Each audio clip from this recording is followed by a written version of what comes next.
Get ready. It's time for a well-deserved break, Pittsburgh, with Heather Abraham and David Highfield from the KDKA TV studios.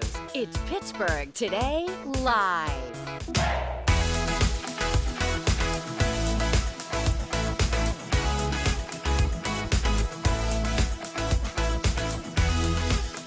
It's Friday, everybody. We made it to the end of the week. It is Friday. I was telling you, I am at a really good point in my book, so I feel so distracted. I had to put it down to come work. We're sorry we interrupted your book. Well, you did describe the moment, and maybe you shouldn't describe it on TV, but it sounds like an inopportune time to leave your book. It really does. I'm telling you. And also, today is National Day of Unplugging, so I was just doing my part. You were unplugging. You told me that after I've already been on my phone all morning, so too late for me. Unplug. Pick up a good book. All right, here is a question that maybe will take you back to like being a kid. Did you sleep with a stuffed animal as a child? Do you sleep with a stuffed animal as an adult? I didn't really even know this was a thing. Yeah, I don't think I've ever talked to anybody about this. Well, you know, because we put a lot of attachment onto things. We had a great conversation on Talk Pittsburgh about this, about how, like, it starts as in our childhood about putting attachment on physical things. Right. We do that with stuffed animals a lot. They become like our safety and our comfort things. Right, exactly. Right? Yeah. So the New York Times had a column on this, and the writer says she started sleeping with a stuffed polar bear from her childhood during the pandemic. She like brought it back. She brought it back. Yeah. She says it helped her with her anxiety. There you go. And then she wrote, started talking to people. She found out other people are doing the same thing. So then she cites this survey, and I will say the survey to me is a little suspect because it was done by Build-A-Bear, so they might be a little biased. However, Wait, hold on. As the kids say, you have to say sus. It was sus. sus. Yeah. I didn't know that. All right, thanks for keeping me cool, or attempting. Yeah. Anyhow. So the survey was a little sus. But that sus survey found that 40% of adults say they still sleep with a stuffed animal. Oh. Yeah. So we're just curious about this, and we don't have stuffed animals now, but we did want to share pictures of our stuffed animals when we were kids. So what was yours? I found this in the house when I was clearing out my dad's house. Aww. This is Sydney, like Sydney, Australia. And I used to get earaches when I was a kid. And there were a couple times, like on the weekends, this was before urgent care and all that kind of stuff popped up. They would take me to the emergency room of the hospital in Katanning. And I remember my dad went to the gift shop and he bought that little stuffed monkey. And so, yeah, I found it in my nightstand drawer back at their house, and now I have it because I wanted to keep. Oh, absolutely, yeah. So mine was, I don't know that I had a name for it, but I had a little brown bear, like a stuffed animal bear. So I found a similar picture to what it looked like. And here's the craziest thing. Oh gosh. Shedding. Oh, why was this thrown at me? The taxidermy is wearing off. The fact that I caught this, too. Wash your hands, David. Right. This is our little Punxsutawney Phil that sits over in the weather center, and Patty decided to send it over our way.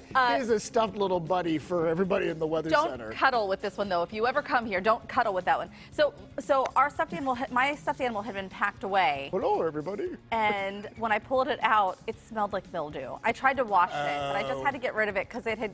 You don't want to hold on to something because that tarnishes your memories too. Although you promised me that you were not going to pull a picture off the internet, you were going to do a drawing of your stuffed animal, and I was like, oh, I can't wait to see you draw your stuffed animal. I think that would have been great. I told you the story. I said I just recently got rid of it because it had mold and mildew on it, and you said, well, what about if you draw it? And I was like, I can't draw it. And you were like, you should draw a picture of it. No, you should. I did not. Instead, I caught her finding that on the internet. It was like, I think that's a much better depiction of what it looked like. Maybe, but your picture would have been funny. I think I like that.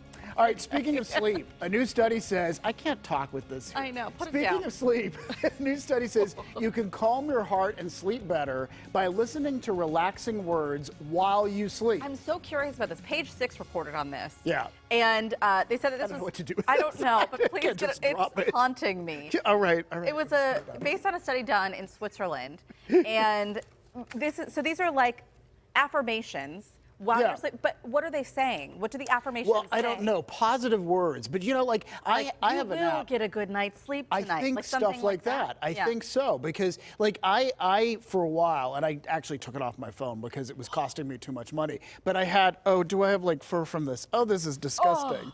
Okay, all right. Gonna get this out of here. Oh, All right. I had an app on my phone for a while. I think I have hair in my eye. That did do like meditation kind of things, and it would say soothing things. Yeah. So I assume it's something like that. But they found that it lowered people's heart rates, and the makers of the study, but they did this in Switzerland. They said that it was probably people are getting better sleep and deeper sleep when they listen to that. Now, when they listen to neutral words, there was no change. So it couldn't just be like what are neutral words? I don't know. was Let's trying to think of like a stock report or something, you know. Oh, okay. Something I that don't has know, nothing to you do know. with sleep. Like you Right. need the sleep Like you just have the affirmations. radio on or something as you're falling asleep, like talk radio or something. And, I mean, our brains are magical. So Well, I do think it's interesting. It makes you think about like what we soak in, Right. even when we're apparently asleep, and then for it to affect the electricity in your heart. Like, I Should we mean, try that's this? kind of amazing. try it this weekend.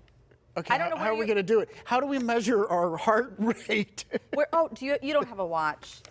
No, I don't have that. Hey, can we actually share one more thing? Yeah, so there's something new in the Strip District, and it's opening today. So we have a PTL sneak peek, and we want to show you around, because this is really cool. It is a new food hall in the terminal complex. That's, you know, the terminal building there that they redid. Which is amazing. There's so much good stuff to find there. But Novo Asian Food Hall, it's going to have a central bar, and then there will be 7 different little restaurants set up around that, which is all so great. Each one has an Asian dining concept, which this to me is like a dream come true. I think it's perfect. Yeah, so the bar is going to have like Japanese whiskeys and all sorts of special drinks, like all Asian oriented. And what I like about this is they've done these food galleys before. I mean, there was one on Smallman Street back in the day, and now Bakery Square and the north side as well. And it really can launch a young chef, like it's Give the them next the space step. to do it. Exactly, to open a restaurant eventually, their own restaurant. To me, it just reminds me so much of like a food court at a mall, but there's a bar. Yes, that's the difference. I never remember a mall food court having a bar in the middle. I know. Had they done that, maybe more people would still go to the mall. And I love going to the mall, And I think by the way. food is probably a little more elevated too whenever you Well, look at there's one of that. these up and coming chefs. But yeah, I get what you mean. Yeah. All right. We want to answer your questions, as many as we possibly can. It's time for the Friday free-for-all. I was so curious if we got any true-false from yesterday after we said that. Oh, yeah. I don't think we did get any true-false. All right. Janine says, your favorite song from the past, when it comes on the radio, it makes you happy. Do you have a good song? It's stuff from the 80s, to be honest, or 70s. Rick Astley is my go-to, because it, like, gets me Never moving. gonna give you up. Never gonna let you down. I don't Never even gonna run around and desert you. Okay, I'm gonna quit singing. Patty, our floor director today, she's like making a face. She's like, making a don't bunch of faces. do that, David. Please stop, David. Hurting What my about ears. you? I like early Mariah Carey stuff. Always makes me yeah. happy. It's like a nice little throwback. I'm sure I could think of more, no, but that's good. Yeah. What was the song? Like the video was in black and white, and they were all in a car having fun. I don't know. So I'm like probably a little past that. I'm more like the fantasy era, butterfly era. Oh yeah. Remember those? Yeah. So I'm like in that era of Mariah Carey. Okay, gotcha. I love me some MC though. All right, Casey's asking, what is your favorite scary movie? The Conjuring was probably the scariest movie I've ever seen. I wanted to see that because I know you Patrick didn't. Wilson. No, but only because Because of Patrick Wilson, I actually okay. know Patrick Wilson. Okay. But I've told him before, I'm a scaredy cat. I You can't won't watch sleep. any of these movies that you make because they're all too scary. So yeah. That one I don't have a good one. terrified me. We tried to watch the second, and we put it on, and I said to Frankie, I said, I don't want to do this. Back it out now. I don't want to do this tonight. It's good to know your limit. That's good. I was there. Mitzi is asking, what's Marvin been up to? Haven't seen a Marvin minute for a while, so let's do it. Mitzi, let's break into the Friday free-for-all for a Marvin minute. Yeah, because I'll show you what he's been up to. He's been watching a lot of TV. Oh. That's what's been going down. As soon as I get home, like I feed him, and then he runs up to the TV and expects me to turn some of these videos on. So this is him watching some sort of little critter eating watermelon, but there were birds coming down too. He gets right up there. Like my mom used to say, don't sit so close to the TV. Yeah. Marvin is like right there. He doesn't care about his eyesight being 20/20. No. He's okay. And occasionally, and then I want to show you the next picture because Gary snapped this one morning. And so this is Marvin watching himself on PTL. During a Marvin minute. So I don't know what he thought of that. He probably was looking at that thinking, whoa, that's a good looking cat. Have you purchased a new TV yet? No. Well, because Marvin's been attacking it during these video sessions. And I thought, you know what? Why don't we just wait until it totally conks out? I don't know. All right, Rhonda's asking, thank you all for what you do. Oh, this is sweet. You're both a ray of sunshine in the morning. Thank you, Rhonda. As the kids do. All right, we'll both do that. They're going to stop doing these things, though, you know. Well, no, now that we're doing it, the kids are like, they're going to like get on the social today and say, Heather and David are doing it. We got to get rid of this. Got it out. Caitlin says, Heather, where do you recommend staying in Myrtle Beach? So we stay, I think it's considered North Myrtle where we are. We're not going this year because of the house.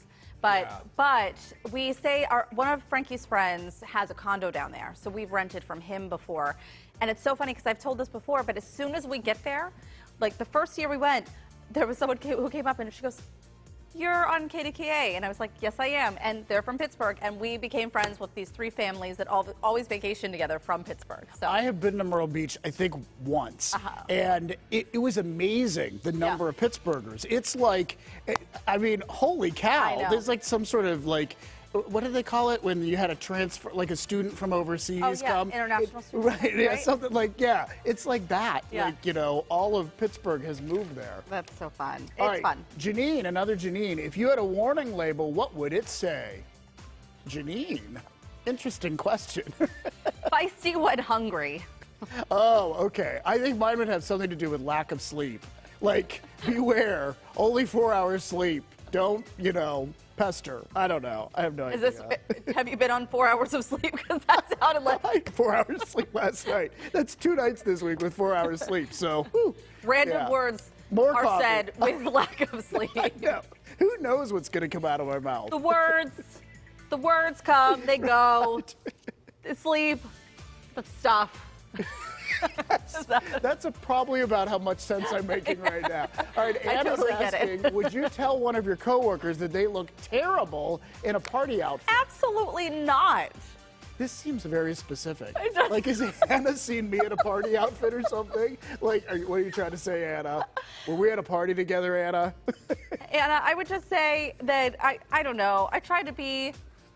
diplomatic. Like, if somebody asks your opinion, if nobody asks your opinion, then I don't think you should give your opinion. And even so, if somebody asked me, I think I'd say something like, I think your hair looks really great tonight. Or, you know, you really did a great job putting that outfit together. I think it would be hard to tell somebody flat out, like, that looks terrible on you. What were you thinking? Did you get dressed in the dark?